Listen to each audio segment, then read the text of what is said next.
வாங்க திவ்யா, வாங்க வாங்க. அண்ணா அதான் அந்த ஹெல்த் இன்சூரன்ஸ் பத்தி பேசியிருந்தோம்ல. ஒரு மெடிக்கல் எமர்ஜென்சில அன்எக்ஸ்பெக்டடா நமக்கு வர செலவை அவாய்ட் பண்ணணும்னா கண்டிப்பா ஹெல்த் இன்சூரன்ஸ் இருக்கும். என்ன பண்ணலாம்ப்பா? அடுத்த மாசம் பண்ணிக்கலாம்ப்பா. ஏமா அந்த மாசம் பணம் ரொம்ப டைட்டா இருக்குது, அதனால அடுத்த மாசம் பண்ணிக்கலாம். அப்படியே அங்கிள், அப்போ நான் நெக்ஸ்ட் மந்த் வரேங்க. இந்த மந்த் ஹெல்த் இன்சூரன்ஸ் பாலிசி எடுத்துக்கலாம்னு சொல்லிருந்தீங்க, அதுக்கு தான் கால் பண்ணிருக்கேன். ஆமா, பட் இந்த மாசமும் கொஞ்சம் கஷ்டம்தான்மா. இந்த மாசம் பசங்களுக்கு ஸ்கூல் ஃபீஸ் எல்லாம் கட்டியாச்சுமா, கொஞ்சம் டைட்டா இருக்கு.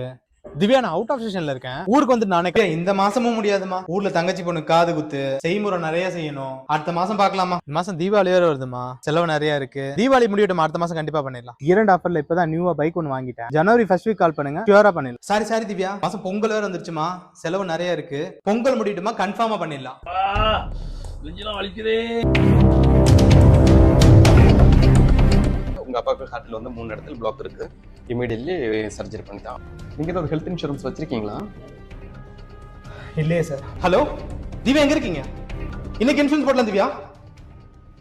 இல்ல நீங்க வர வேணாம், உங்க ஆபீஸ் லொகேஷன் மட்டும் அனுப்புங்க, நான் உடனே வரேன். ஆமாமா, அப்பாவுக்கு ஹார்ட் அட்டாக், ஹாஸ்பிடல்ல அட்மிட் பண்ணிருக்கோமா. ஐயோ, என்னண்ணா சொல்றீங்க? எப்போ? இன்னைக்கு மதியம் தான்மா. அதாம்மா, இப்போ இன்சூரன்ஸ் போட்டு ஏதாவது கிளைம் பண்ண முடியுமாமா? உன்னை நம்பிதாம்மா வந்திருக்கேன், ஏதாவது ஹெல்ப் பண்ணுமா? அப்பாக்கு இப்போ நம்ம இன்சூரன்ஸ் எடுக்க முடியாதுண்ணா. அப்படியே எடுத்தாலும் இமீடியட்டா கிளைம் பண்ண முடியாது. அட்லீஸ்ட் நீங்க லாஸ்ட் மந்த் பாலிசி எடுத்திருந்தா கூட நம்ம இப்ப கிளைம் பண்ணிட்டு இருக்கலாம். இன்சூரன்ஸ் இப்ப எடுக்கவே முடியாதுண்ணா, சாரிண்ணா. ஹாஸ்பிட்டல் அட்மிட் ஆயிட்டு எந்த ஒரு கம்பெனிலையும் பாலிசி எடுத்து நம்ம கிளைம் பண்ண முடியாது. தப்பா நினைச்சுக்காதீங்கண்ணா. என்கிட்ட பேசி நீங்க டைம் வேஸ்ட் பண்றதை விட வேற ஏதாவது சோர்ஸ்ல பணம் ரெடி பண்ண முடியுமான்னு பாருங்க. சரிம்மா, நான் போயிட்டு வரேன். சரி. ஹலோ, என்னங்க, என்னாச்சு? வீட்டுல மொத்தம் எத்தனை பவுன் நகை இருக்கு?